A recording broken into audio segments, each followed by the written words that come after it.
Assalamualaikum warahmatullahi wabarakatuh. Perkenalkan, nama saya Amanda Masufahtun, NIM 226121115. Saya berasal dari Prodi Pendidikan Bahasa Inggris, dan melalui video ini saya akan menjawab pertanyaan puas dari akhlak dan tasawuf. Langsung saja soal yang pertama, yaitu mazhab tasawuf akhlaki. Tasawuf ini menekankan perbaikan akhlak dan moralitas individu agar sesuai dengan nilai-nilai Islam. Tokoh utama dari mazhab akhlaki ini yaitu Al-Haris Al-Muhasibi, Imam Al-Ghazali, dan juga Abu Thalib Al-Makki. Sedangkan konsep dari ajaran tersebut adalah fokus pada penyucian jiwa atau takziyatun nafs, meningkatkan hubungan dengan Allah melalui amal soleh dan mengendalikan hawa nafsu, serta menanamkan sifat-sifat mulia seperti sabar, tawakal, dan ikhlas. Yang kedua yaitu mazhab tasawuf falsafi atau filsafah. Nah, tasawuf ini mengintegrasikan unsur filsafat dengan ajaran tasawuf dengan tokoh-tokoh utamanya yaitu Ibnu Arabi, Al-Hallaj, Suhrawardi Al-Maktul. Konsep ajaran dari mazhab ini yaitu wahdatul wujud atau konsep kesatuan eksistensi, di mana segala sesuatu adalah manifestasi dari Allah Subhanahu wa Ta'ala. Kemudian penekanan pada pengalaman mistik dan intuitif untuk mencari atau mencapai ma'rifat, yaitu pengetahuan hakiki, serta menekankan bahwa segala sesuatu adalah tanda kebesaran Allah. Yang ketiga yaitu mazhab tasawuf amali. Nah, tasawuf ini berfokus pada praktik ibadah seperti zikir untuk mendekatkan diri kepada Allah. Tokoh-tokoh dari mazhab ini yaitu Abu Yazid Al-Bustami, Hasan Al-Basri, dan juga Rabi'ah Al-Adawiyah. Konsep ajaran tersebut adalah zuhud. Zuhud yaitu meninggalkan dunia dan fokus pada akhirat. Juga mahabbah. Mahabbah yaitu cinta kepada Allah sebagai motivasi utama dalam beribadah. Kemudian ada mujahadah, melakukan perjuangan melawan hawa nafsu untuk mencapai kedekatan dengan Allah. Yang keempat yaitu ada mazhab tasawuf sunni. Mazhab ini berpegang pada akidah Ahlus Sunnah wal Jamaah. Tokoh utama dari mazhab ini yaitu Imam Al-Ghazali dan Junaid Al-Baghdadi. Konsep ajaran ini merujuk berdasarkan Al-Quran dan Sunnah Nabi Muhammad SAW, serta menekankan pentingnya syariat sebagai dasar dalam menjalankan tasawuf, dan juga memadukan dimensi batin atau hakikat dengan dimensi lahir atau syariat. Yang terakhir yaitu mazhab tasawuf ekstrim. Nah, ini nih mengandung pemikiran yang dianggap kontroversial dan sering diperdebatkan. Tokoh utamanya yaitu Al-Hallaj dan juga Abu Yazid Al-Bustami. Konsep ajaran mazhab tersebut yaitu al-hulul atau keyakinan bahwa Allah dapat bersemayam dalam diri manusia, ditolak oleh mayoritas ulama. Kemudian fana yaitu penghilangan diri, dan juga ada ekspresi pengalaman spiritual yang kadang sulit dipahami oleh orang-orang awam. Ke soal yang nomor 2 yaitu yang pertama yaitu tobat awam atau tobat orang biasa atau orang awam seperti kita ini. Nah, bentuknya itu adalah penyesalan atas dosa-dosa yang tampak seperti maksiat fisik atau dosa nyata yang contohnya itu mencuri, berbohong, atau melanggar aturan agama. Orang yang bertobat pada tingkat ini berjanji untuk meninggalkan perbuatan dosa tersebut dan tidak mengulanginya di masa depan. Kemudian yang kedua yaitu ada taubat hawash, yaitu tobat orang khusus. Nah, tobat ini tuh biasanya dilakukan oleh orang-orang yang mendalami keimanannya seperti para ulama atau ahli ibadah. Mereka tidak hanya menyesal atas dosa-dosa lahiriah, tetapi juga dosa-dosa batiniah seperti riya, hasad, ujub, atau kesombongan. Nah, tobat ini tuh fokus pada membersihkan hati dari sifat-sifat buruk dan menggantinya dengan sifat-sifat yang terpuji. Kemudian yang ketiga yaitu ada tobat hawasul hawas, yaitu orang khusus dari yang khusus. Ini adalah tobat yang biasanya dilakukan oleh orang yang telah mencapai mahom spiritual yang sangat tinggi seperti para wali atau tokoh sufi. Nah, tobat ini bukan hanya meninggalkan dosa lahiriah dan batinnya, tapi juga memohon ampun kepada Allah atas kelalaian dan kekurangan dalam menjalankan ibadah. Nah, mereka itu biasanya merasa malu karena tidak dapat memberikan pengabdian yang sempurna pada Allah Subhanahu wa Ta'ala, meskipun secara lahiriah sudah sangat taat. Nah, 3 macam tobat ini menunjukkan perjalanan spiritual seseorang menuju Allah yang dimulai dari pembersihan diri dari dosa-dosa lahiriah hingga mencapai kesadaran penuh atas keagungan Allah dan kehinaan diri sendiri. Intinya adalah syariat itu adalah aturan dan hukum Islam yang harus diikuti. Contohnya yaitu sholat, puasa, dan juga zakat. Sedangkan thariqat yaitu jalan atau metode untuk mencapai kedekatan diri dengan Allah. Contohnya berzikir, meditasi, dan praktik spiritual lainnya.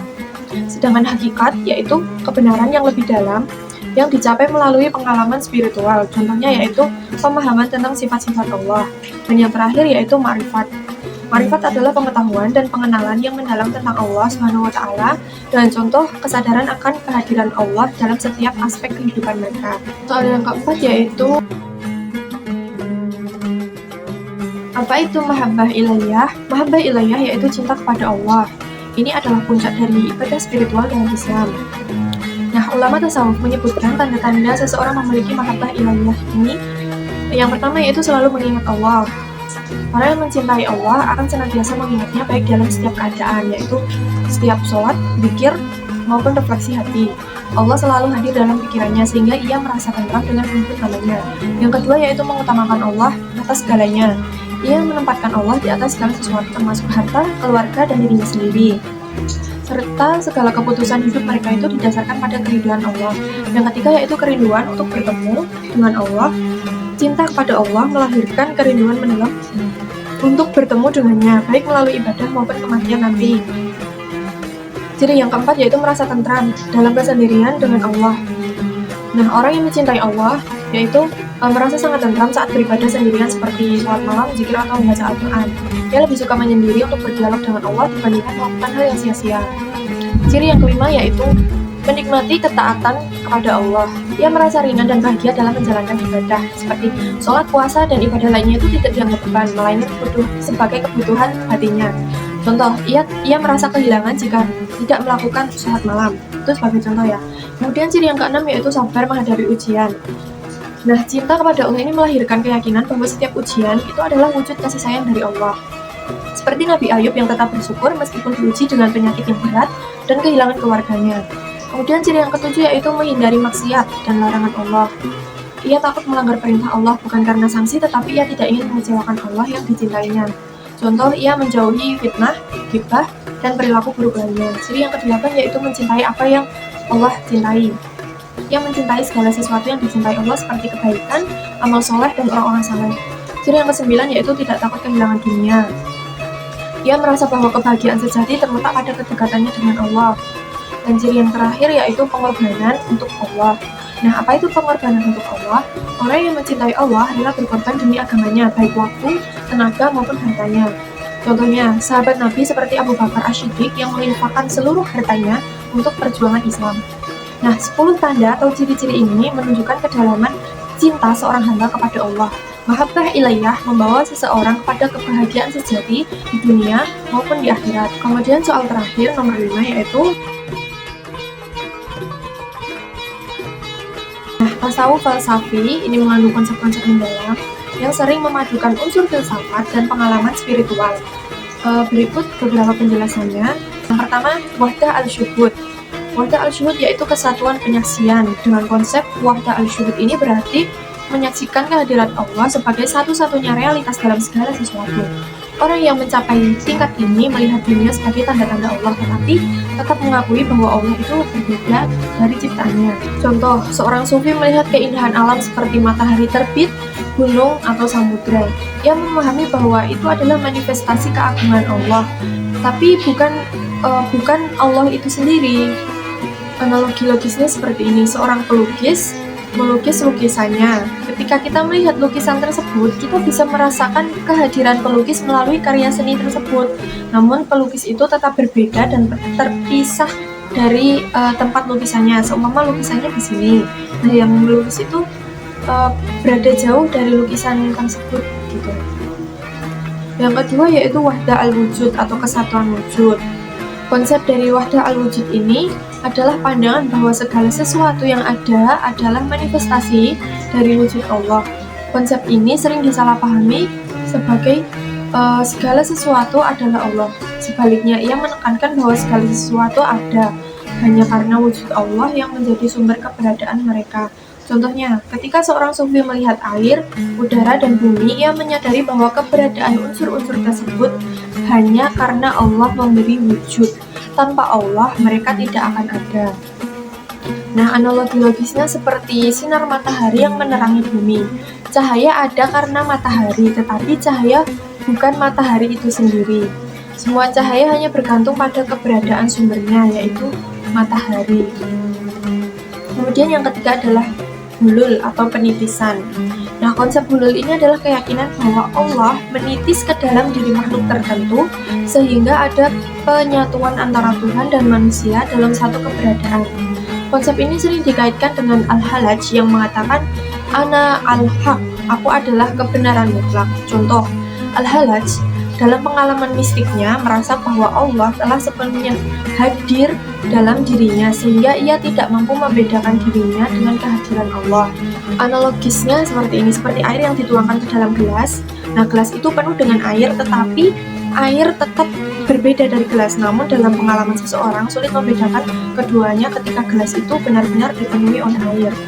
Dengan catatan konsep ini dianggap kontroversial dan bertentangan dengan akidah Islam mainstream atau Ahlus Sunnah wal Jamaah.